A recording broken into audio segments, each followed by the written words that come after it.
I absolutely don't understand Star Wars fans. I absolutely don't understand Star Wars fans. I absolutely don't understand Star Wars fans. Star Wars The Last Jedi done fucked up Star Wars.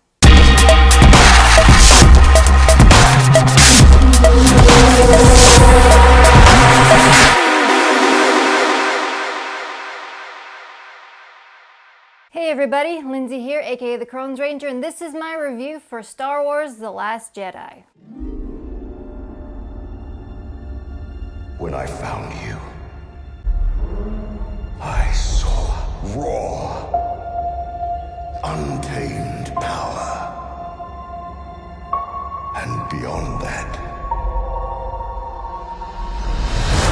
something truly special.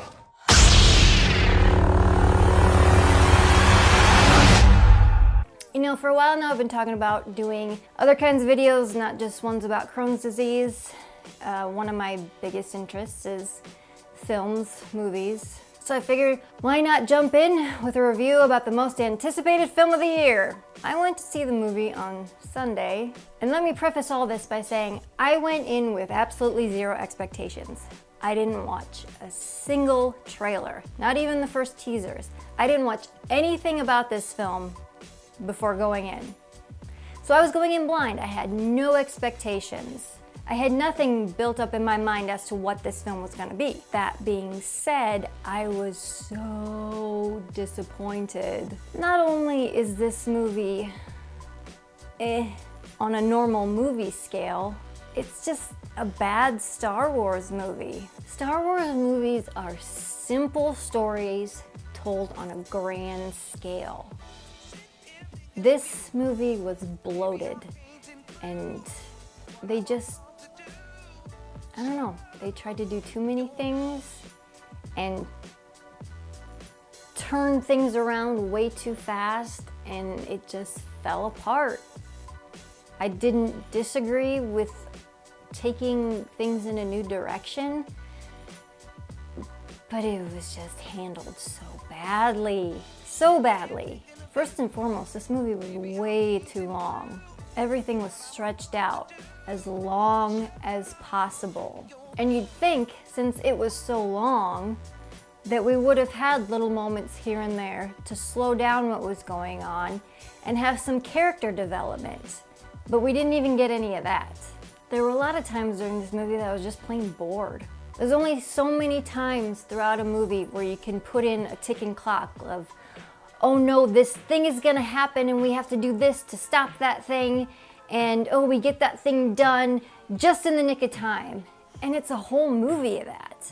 It's like having a movie where a guy disarms several bombs, and he disarms every single bomb just as the timer gets down to 1 second. A whole movie of that, it gets boring. Now getting into some more spoiler-specific gripes I have with this movie. It didn't do anything to really push the story forward or let any of the characters grow or be tempted or learn anything. If any of the characters had an arc, it would be Poe. And that's really it, and Luke. But other than that, none of the characters changed. None of them really discovered anything. None of them grew. And none of their relationships with each other grew. There were a lot of moments where I was asking myself, why are they doing this? One of those moments is Leia flying through space Mary Poppins style to get back in the ship. Why did they do that? It was almost laughable. Especially since we hadn't seen Leia do anything with the Force besides some communication. But all of a sudden she can create oxygen out of nowhere and fly through space back into a ship. Another time I was questioning why is this happening is the whole side adventure with Finn and Rose on Canto Bight. Through that whole segment I kept being reminded of how the prequels were. That's what that whole thing reminded me of, was all the bullshit in the prequels. And in the grand scheme of things, it didn't mean anything. It didn't accomplish anything. We get this Benicio del Toro character who's just a complete throwaway. Yeah, maybe he'll come back in the next movie, but in this movie he did nothing. He did fuck all. And we didn't even really get to know who he was. Yeah, he was quirky and all Del Toro-y, but other than that, it was just fluff. He was just a bunch of tics and stutters, and that was it. And one of the biggest issues that I had with this movie was it set up so many things that never paid off. And when they paid off, it was so anticlimactic. And the payoffs were just lame. Because there's this whole thing where they can now track them through light speed. Which, okay, they can track them through light speed. But the way it was set up and handled was just lazy. And almost purposefully misleading. Because there's this whole talk about how they have them on a string. And even Snoke and the general guy talking about, oh, we've got them on a string now, that's a good plan. And that makes you think that, oh, they've got a mole or a plant, or they're able to, or maybe Kylo's able to track Leia or something like that, or Finn has a chip in him still from when he was a stormtrooper or something like that. That there's something nefarious going on, not, oh, we got this new piece of tech and we can just track them through light speed now. And then there's the whole thing about Rey's parents, which, if that's the direction they want to go to, that her parents were just nobodies, that's fine. That's actually kind of an interesting and cool idea. Hey, she's not Obi-Wan's granddaughter or daughter. She's not Luke's daughter. She's not Ren's secret twin sister, or the 100 other fucking theories that were out there. Her parents were nobodies who just sold her off to get drunk. Whatever, that's fine. But the way it was handled was just so lazy, and it just fizzled out, because that could have had a huge impact. It could have had the impact of in Empire Strikes Back, when Luke finds out that Vader's actually his father and didn't just kill his father, he is his father. It could have been this huge blow to Rey, and it shouldn't have come out the way it did. It should have been used as that's her temptation to the dark side or something like that. But it was just so, her parents were nobody. And it shouldn't have been her just knowing it all the time and not wanting to face it, or however it was supposed to come across. You know, maybe Kylo Ren uses that against her to try and tempt her to the dark side, to get her anger to come out, whatever. Or Luke should have told her that when he was training her, saying, look, I'm not going to train you. You think you're someone special, but you're not. Your parents were nobodies. Something that could have been a huge emotional punch was just glossed over, in my opinion. And that's another thing that this film really lacked, was just an emotional punch. It didn't have that. Yeah, people died and things went kind of shitty, but there was no real, shit, you know? And then there's Laura Dern's character, which kind of ties into this whole, I thought they maybe had a mole or someone, you know, helping to track them through light speed. They introduced this character out of nowhere. We've never heard of her before, never had mention of her before.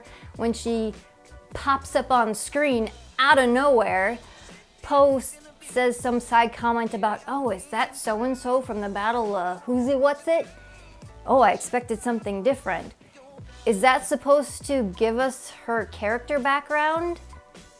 It doesn't. That gives her character no credibility or personality. It doesn't make us care who she is or what she's done.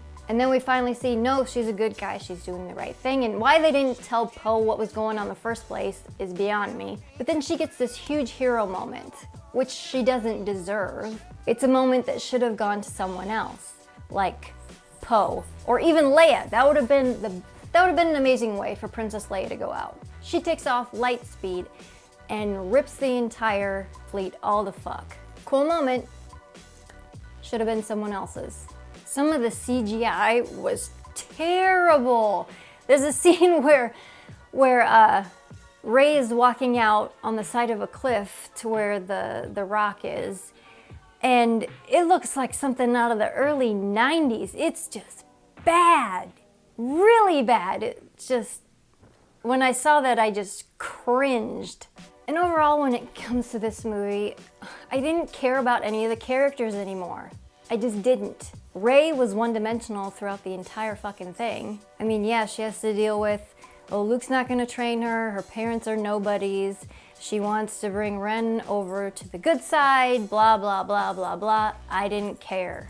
There's this whole thing with Kylo Ren still being conflicted. He has a chance to kill his mother, he doesn't, but then she gets blown up anyways, and then she flies, woohoo, Mary Poppins, whatever. Finn does nothing in this movie. He finally maybe kills Phasma, we don't know. She fell through the grates into a big fireball. She may be alive, she may not. Who knows and who cares? I'm glad we got to see 5 more minutes of that character. Poe, he's one of the characters I liked in this movie. He had a character arc. He went from being brash and rushing in to save the day at every moment and not stopping and thinking about the consequences of his actions and how to do things a little more tactfully. And he learns his lesson by the end. He stops Finn from just rushing out there with Luke, or Luke's ghost. Leia doesn't do much. There's this very tender moment with her and Luke, and she deserved a hero moment, and she didn't have one. And I know they wanted to keep all her scenes in, out of respect and all that stuff, but the way they utilized her didn't do her justice or that character justice. Because now they really have 2 options of what they can do with that character. They can do a time jump between this movie and the next one and say, Princess Leia passed away, or they can recast the character with a new actress. That's about their options right now. The Rose character. She didn't bother me, but she left no impact. She did one of the more irritating things in the movie at the end when she crashes into Finn's ship and stops him from saving everybody, which was a huge groan moment for me. But we never really got to know her. Yeah, she is mourning her sister's death and she works on pipes all day, but she can fly a ship. She's a plumber, but she can fly a ship. Okay. The Kylo character, Kylo Ren, didn't do anything for me, even with his shirt off. Really, all he did in this movie was brood and throw fits, and he killed Snoke, which was another anticlimactic moment, because it didn't really change anything. It didn't stop the First Order. He didn't do it because he was coming to the light side of the Force. He still wants to be Kylo Ren and rule everything. That's the thing, I don't know his motivations. What are his motivations? Does he even fucking know? And there's a lot of stuff that reminded me of the prequels. The whole side adventure on Canto Bight, that was very prequel-ish. And then after, when Phasma captures Finn and Rose, and BB-8 hacks into one of the AT-STs, and the top blows off, and it's just him on top, and they're running around. That was very prequel-ish. This is another thing, this is a sequel. This is a sequel to The Force Awakens. In The Force Awakens, they set up a lot of stuff. They set up a lot of questions that we were expecting answers to in a Star Wars way. We were expecting answers to these questions. And in this movie, they're either just glossed over or just thrown in the garbage. There's a perfect moment in this movie where you get to see what the writer-director guy was going for in this film. When Rey hands the lightsaber to Luke, that's us Star Wars fans handing this franchise over to this guy, and he takes a look at it and bloop, throws it right over his shoulder. Like, nope, don't care, don't give a shit. And I think this film was doing a few things on purpose to try and smash down what was set up in all the other movies, and especially The Force Awakens. It took everything, all our expectations, and just went, nope, not doing that, we're gonna do this. And that's fine, but the way they said, we're gonna do this, was lazy, sloppy, uninteresting, and anticlimactic. And it took way too long. And there was a lot of little nods here and there of, hey, look down there in the water, that's Luke's X-Wing. Makes you think like, oh, there's gonna be a scene like there was in Empire where they raise the X-Wing out of the swamp. He's gonna have Rey raise the X-Wing out of the ocean. Nope, not gonna happen. And they put a very, I think one of the most telling scenes in this entire movie is the Yoda scene.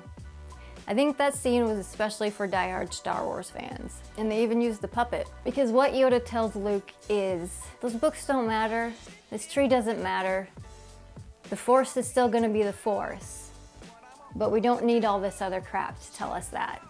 And that's the filmmakers trying to reach out an olive branch and say, come with us on this new journey. The original trilogy, Force Awakens, prequels, none of that matters. Burn it all down, because we can still do this. And whether you agree with that or not, and whether you want to go along on that journey is up to you. I could go on and on about why I didn't like this movie. My husband and I have been talking about it since Sunday, 3-4 days now, and we keep talking about how we would have done things, how we were disappointed with the movie, things that should have been, things that shouldn't have been, and you can talk this stuff to death. And it really just comes down to whether you liked it or didn't. It's really up to you. If you like this movie, love this movie, great. If you didn't, great. We all have our reasons for our opinions on this movie. It's extremely divisive. You either loved it or you hated it. I hated it. I really did not like this movie. I was bored through a lot, I groaned a lot, I rolled my eyes, and I was just like, what the hell? And someone said, well, when Empire Strikes Back came out, no one liked that either. But you gotta look at what the Empire Strikes Back did. It developed the characters. It developed the relationship between the characters. They didn't split up and go on some crazy side adventure. You had questions answered, and you had serious psychological and physical blows to the characters. Luke found out that Vader was his father. He was tempted by the dark side. He got his arm cut off. He lost part of himself, both emotionally and physically. And we had growth between Han and Leia. We had this part where the action kind of dies down and they're hiding in the asteroid field in the belly of that worm, and their relationship grows and blossoms a little more, and we see more of how these characters interact with each other when they're not running around like crazy trying to find some fucking code breaker. But I want to end on this, about how this is not a Star Wars movie. It's a movie that's dressed as a Star Wars movie, but it's not a Star Wars movie. It's got a title crawl at the beginning, and it's got Star Wars music and a character here and there, but it's not a Star Wars movie. It just isn't. And I don't think we're gonna get Star Wars movies anymore. They may look like a Star Wars movie. They'll have merchandise and tie-in companion books and manuals about every little ship and gun and costume and person and alien race and everything like that, but they're not Star Wars movies anymore. And that's okay, because you still have this, the original trilogy. And these movies can stand on their own.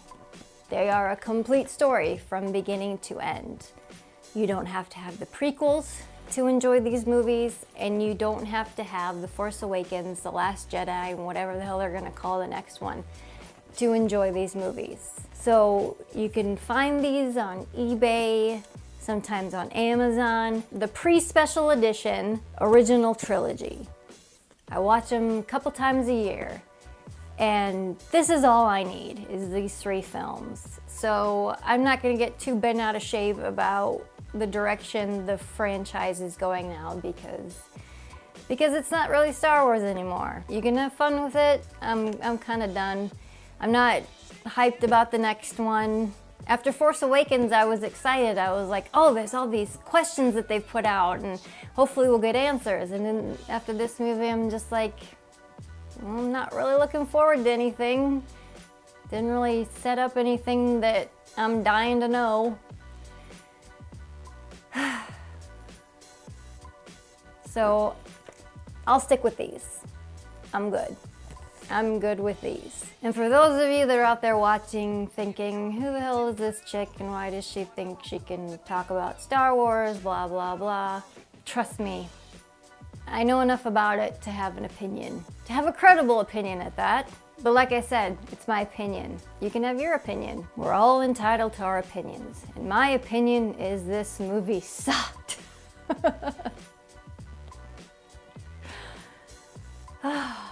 But if you have a problem with anything I said, then come at me. And I'll reintroduce myself, or I'll just let Carrie Fisher do it. I'm Betsy Faye Sharon, and I'm a bitch. That's gonna do it all for this review. Hopefully more videos about film and movies and other interesting stuff will be coming soon. I'll have more Crohn's videos and lots of new, interesting, exciting things for the new year. So have a Merry Christmas, Happy Holidays, Happy New Year, and I'll see you in 2018. I love you. Goodbye. Mwah.